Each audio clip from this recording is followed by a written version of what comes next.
All right, good morning, everyone. Hope you're doing well.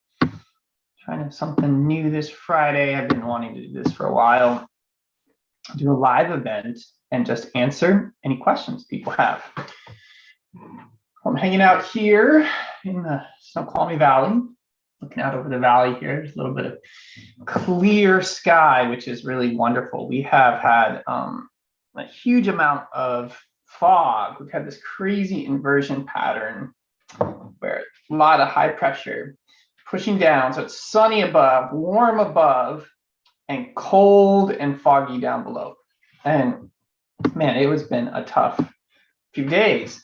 I was fortunately able to escape it a few times. I was both on my own with my family, go up to the mountains where it's snowy and beautiful.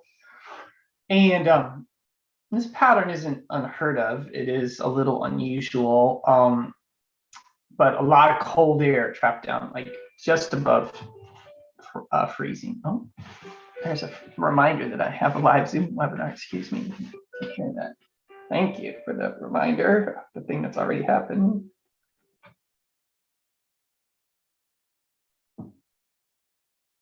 All right, so that has already started.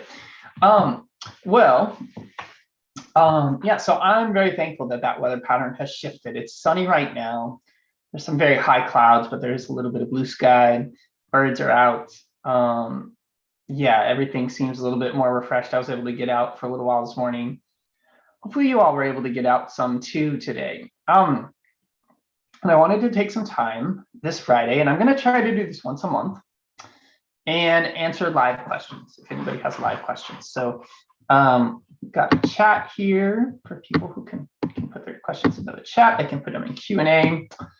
And people are probably wondering, well, like, what kind of questions can I ask, or what can I do?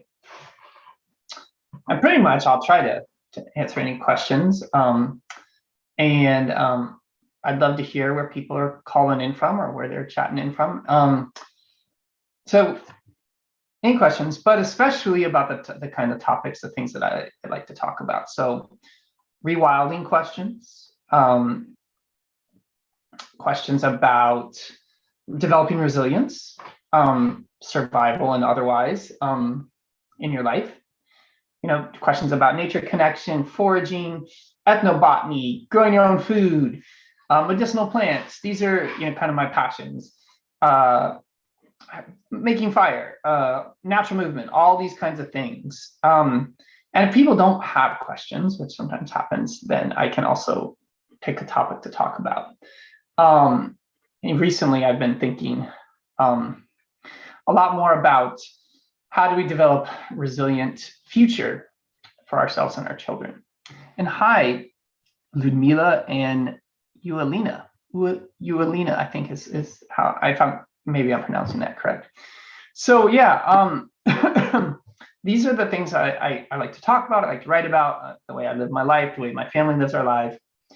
And, you know, especially with our current situation with some challenging, tricky times, there might be some questions out there. So Lumila, Yulina, if you all have any questions, feel free to type them in the chat, or you can put them in their little question box too. And there may be a few other people who join us. And then always there's some people there's a lot of people who check this out later on the weekend or whatever. But yeah, those of you who are with us live, do you have any questions? And if you'd like to, I can even bring you on live and you can for you to talk if you want to talk.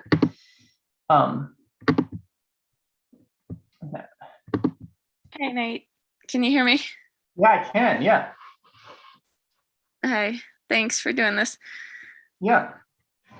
I just had a question. So we have an education site in Western Colorado, and we're doing nonviolent communication classes and other workshops like that, but I'd love to expand to doing, you know, like survival stuff and primitive gathering skills. And we live off the grid, we grow most of our food, and you know, just we wanna expand our skills to first aid, herbal first aid, and just you know, like a first responder thing. So yeah, I'm just wondering if you know anybody locally in the area or somebody that would be willing to travel and do a workshop like that. Yeah, thanks for reaching out. First of all, it sounds really cool about what you've got set up. So if I just to summarize again, so you've got an off-grid site and Yes. you are already doing some education, it sounds like, in nonviolent communication, and you grow a good amount of your own food. Is that correct? Yes. Cool. And you're looking for some folks who might be able to come out and teach some skills, some more of survival skills, like some of the harder skills and or herbal first aid, things like that. Is that correct? Yeah. Okay, great. And anything about wilderness, just kind of our mission statement is just basically we really want to go back to be as much connected with the natural environment as possible. Like go back to living naturally with the cycles, with the earth. So just anything that's aligned along those lines to get people inspired to be more connected. That And is great. I'm sending you our website. Just there's a lot more information there if you're interested. Totally wild cooperative. Oh, I love the name. I love the vision. I'm so glad there's people out there doing things like you are doing. Sometimes when I'm doing what I'm doing, we get kind of stuck in our own little bubbles, or we're in a little bit of bubble, especially with COVID. And so it's hard to know what people are out there doing. So it sounds like you've already got a great basis. I'm going to type some names up here in the chat, and I can give you these folks contact information. But these are some folks that were either students of mine or colleagues. There's sometimes folks who are basically now living in the Colorado area that I know of. And they would be great folks to come out for like a weekend or maybe a little bit more regular thing. So Robin Wolthausen, he's got a strong background in wilderness therapy schools. He did work for a school called Open Sky for many years. He came and did some work here at Wilderness Awareness School in Washington, where we knew each other. And he trained in that system. And then he moved back to Colorado. And I think he does some therapy-based work out there now, but he'd be great. He's got good skills. And then Ted Packard and Annika Fay are both former instructors I knew here in the Washington area. I don't know, I know some of my Colorado geography, but I don't know how many hours they would be away. But I think all of these folks would be available to come out and do something. Great. Yeah, no, I'd love to get their contact information, a way to just kind of talk about details. Great. Well, yeah, go ahead. Yeah, go ahead and email me directly after this, Yelena, and I can hook you up with at least my most recent contact information for them.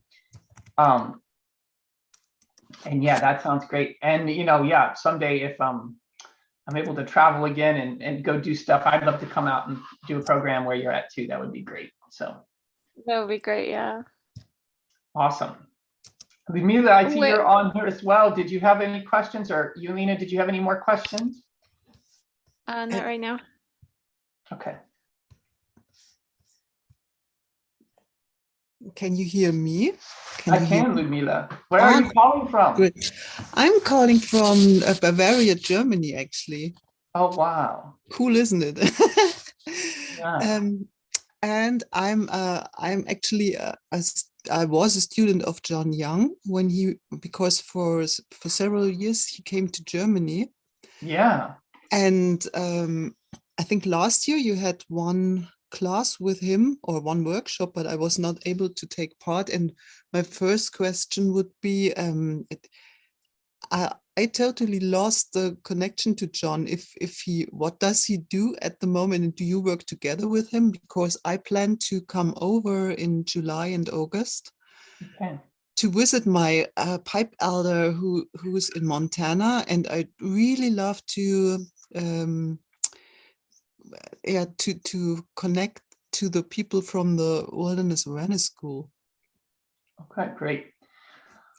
Yeah, Ludmila, great to hear from you. Thanks for calling in from Germany. It's always I say this all the time, so people are probably bored of hearing me saying this, but one of the most fun things about doing this thing through Zoom, which has its ups and downs, is that I talk to people from all over the world. Like we're talking to Julina from Western Colorado, and we've got you calling in from Bavaria, Germany. So I love that. That's one of my favorite things.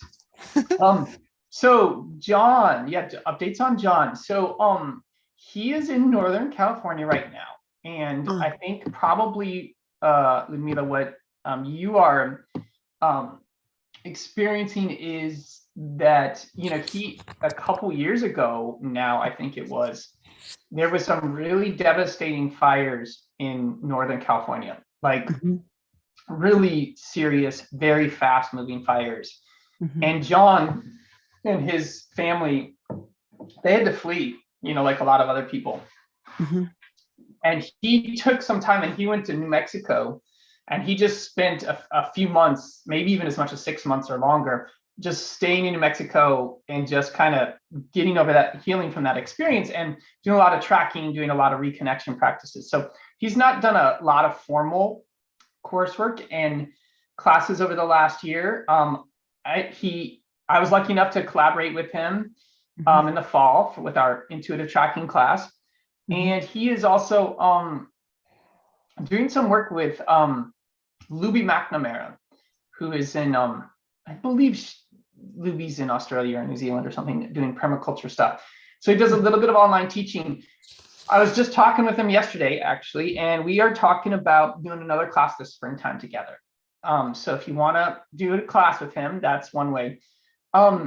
Great. And then, but when you come here though this summer, I can see about connecting you with him. I mean, he's also keeping a little bit of a lower profile because he's just working on some big projects, I think, behind the scenes that he's been developing for years that are, I think, about to come together sometime in the next year or two. And so a lot of his energy is going into that. So his teaching engagements, I think he does often kind of like what the arrangement he has with Luby and I, where basically we do almost everything. And then he, can just, well, or let me rephrase that, because John did put a lot of work into the class we taught together. He doesn't have to do a lot of the promotions. We do the promotions and get folks to show up. And then he gets to be focused on instruction and curriculum and that kind of stuff. So. Okay. Okay, that sounds really possible and good. Yeah.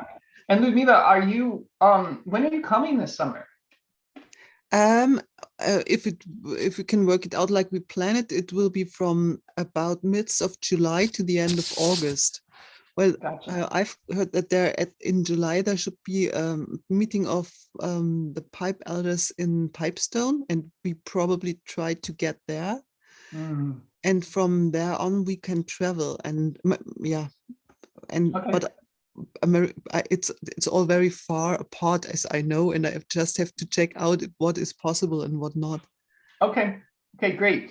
Well, if you stay in touch with Mila, especially if you're heading out to Lakota territory, I can connect you with my friend Tony Tinfingers. He might be a good person for you to connect with out there. And you work together with him also on online. I remember that name, isn't it? Yeah. And Tony just does a lot of really wonderful projects, helping Lakota elders and Lakota people in need. That's kind of, he has a job, but then he just kind of does that as his side gig, like taking water to elders, taking firewood to elders. It's just, and I just know it's a great way to support that community, is to help him do that work. And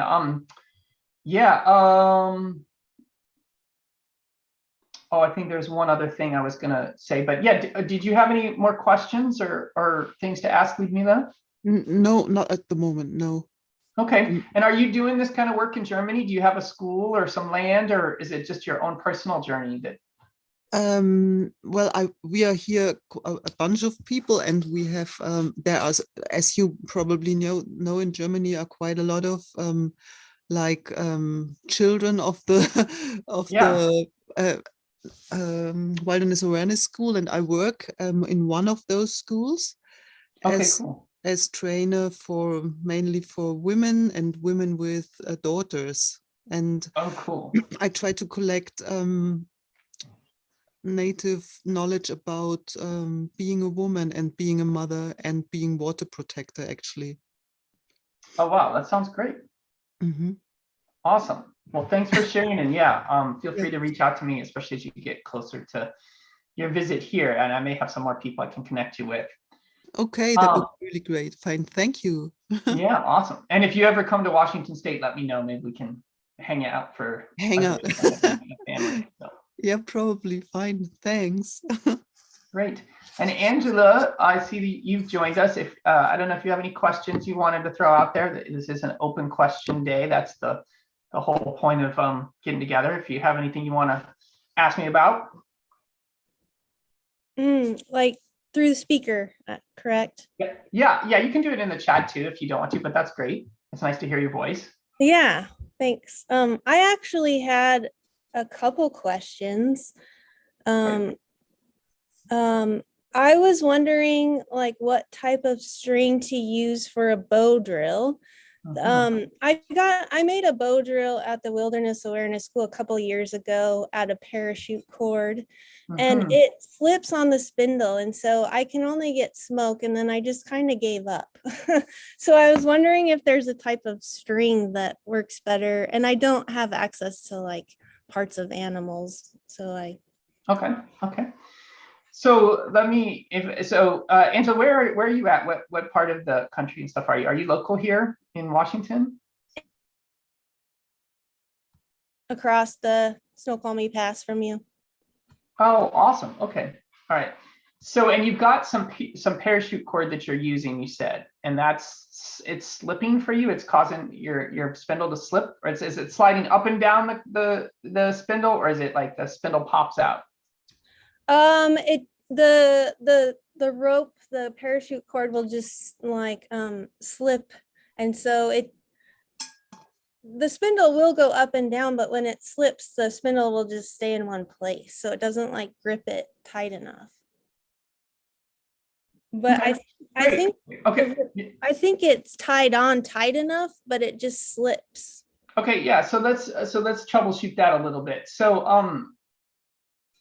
paracord is the material that almost everybody starts teaching bow drill with, and there's a reason why. It's durable and it doesn't burn out, and most natural cordages will break easily, and then it's a frustrating experience for beginners. Whereas paracord is not indestructible, but it's a little bit more indestructible. It sounds like what's going on for you is your cordage is either has been used enough and it's getting old, so it's becoming frictionless, so there's not much grip on the bow. So you may just want to replace it with another form of paracord, parachute cord, or another form of synthetic rope to just get until you get your first cold. It's cool you've gotten smoke. That's a great start, Angela. And then the other thing you could try, though, that might be going on is you could tighten your cord a little bit. So the cord should be tight enough that if you put your handhold on top of your spindle, right, and you are not moving your bow, if you take that handhold off, the spindle should just shoot out. It should just go and flip out. So it may be that there's a need to tighten up a little bit on the cord too. So I would try tightening up, and then I would try another form of synthetic rope. You can even get something from, like the hardware store or whatever, because it's usually easier to get those first. Yeah. So does that help? Is that useful? Is that what the kind of thing you were wanting to know, Angela? Yeah, that's a good place to start. Thank you. Okay, great. And you said you had another question? Oh yeah, I was just curious, like, in terms of knives, like what would be the best type of knife to own, or what brand, if you could only have one knife? Yeah, so you would think that there's not an easy answer to this question. This is a great question, and I love this question, and I've been asked it before, and I've done a couple of knife safety videos. They might be on the YouTube channel connected with this, but So there's two simple answers. So the first one is you want to own a fixed blade knife. And what I mean by that is you want to have a knife that is not a folding knife. And you want, so because a folding knife, a pocket knife, those are great for like whittling and stuff. But when you get into your heavy work where you're needing to make a Boudreaux kit or something like that, you need to have a knife that you can actually pound on and stuff. So some form of a fixed blade knife is good. But the best type that is almost universally used by survival skills instructors around this country are Mora frost knives. They're very inexpensive. They're like, you can get a really good knife for like 20 bucks, 25 bucks. They're fixed blade. They have a full tang. And so what a tang is like, this is the knife.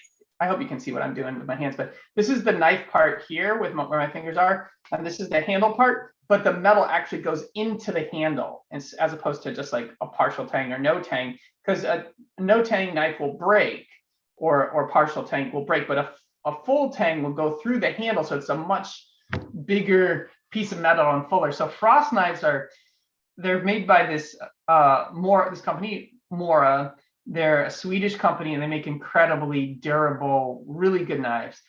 Once you've gotten used, and I recommend starting with a plastic handle. A lot of people are like, what? Why would you? But really, the plastic handle ones are good.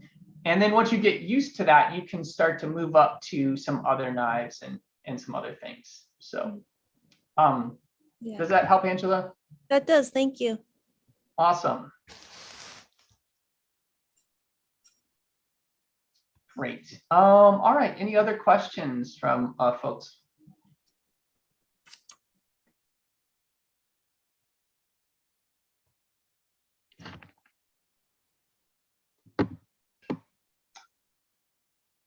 All right. Well, I wanted to share a couple things. This kind of relates to some of the themes that I've been talking about, and I think will kind of flow into the next year a little bit. So I like to talk about, rewilding our lives and why we might do that. And I just had a conversation with another survival skills instructor guy today about this, and just about how these things benefit ourselves, right, personally, but they also help us kind of deal with some of the societal ills we're challenged with and we're dealing with. And, it's like, well, how do we really build a resilient future, right?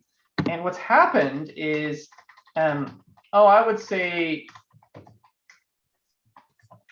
let me retype that.